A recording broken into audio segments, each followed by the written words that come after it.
to choose instead the next significant watershed in Jewish international history, the switch from Seleucid Greek to Roman rule in Palestine, inaugurated in 63 BCE by Pompey's conquest of Jerusalem. This happened less than 2 generations before the birth of Jesus. The ideal finishing line would lie roughly 2 generations after the crucifixion. However, the absence of any remarkable event in the closing years of the 1st century CE prompts one to opt for the end of the Second Jewish Uprising against Rome in 135 CE.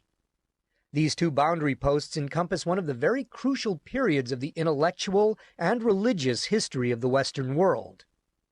The 200 years in question can be neatly divided into 5 stages. 1. From Pompey to the end of the Hasmonean priestly rule, 63 to 37 BCE. 2.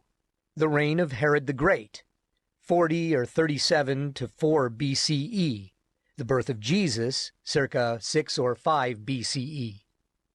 Herod Archelaus, 4 BCE to 6 CE, Roman prefects 6 to 41 CE, Herod Antipas, 4 BCE to 39 CE, the public ministry and death of Jesus, 29 to 30 CE.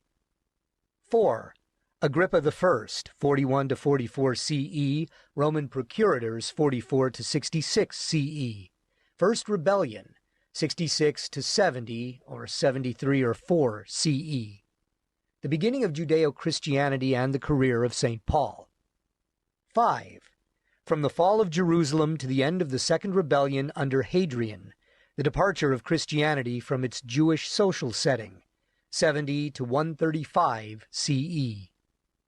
2 features distinguish this work from any run-of-the-mill who's who in the Bible.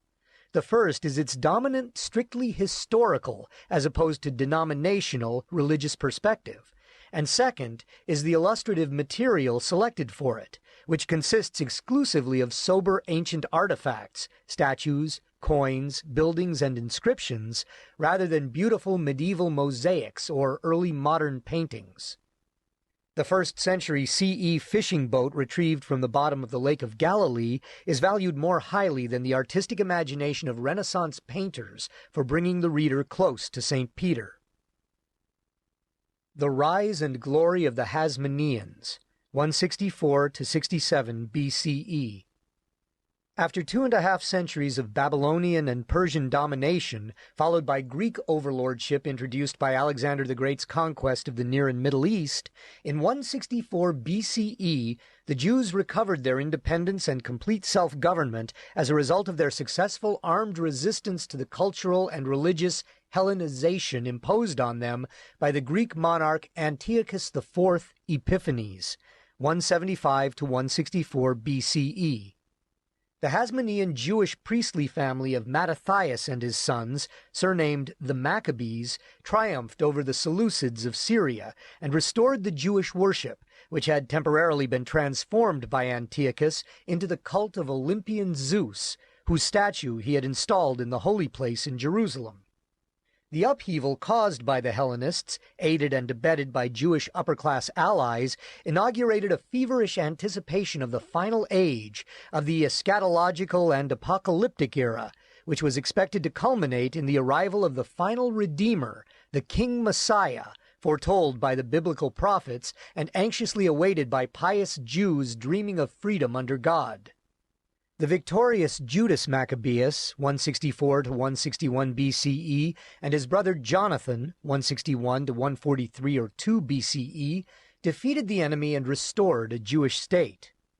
Jonathan, though not a scion of the sacerdotal dynasty which had held the pontificate since the time of King David, proclaimed himself high priest in 153 or 2 BCE, and Simon, another of the Maccabee brothers, established himself as hereditary religious and political head of the Jewish nation in 143 or 2 BCE.